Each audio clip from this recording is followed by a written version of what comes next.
हाँ तो अब देखो, if sin theta plus sin square theta is equals to 1, then prove that cos square theta plus cos to the power 4 theta is equals to 1। तो तुम इसको कैसे solve करोगे? देखो, sin theta plus sin square theta is equals to 1।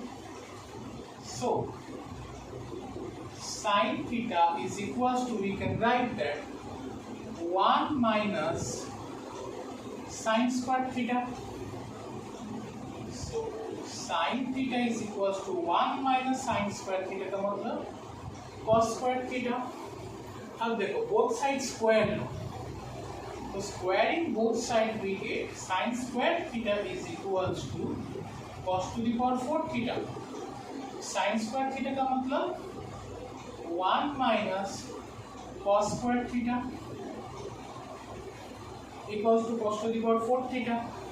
अब देखो 1 को तुम इधर रखो, इसको तुम इधर भेज दो, तो cos to the power 4 theta plus minus cos square theta जब राइट हैंड साइड पे आएगा तब ये हो जाएगा cos square theta।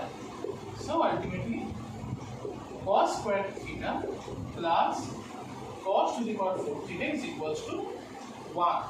Proved। Okay.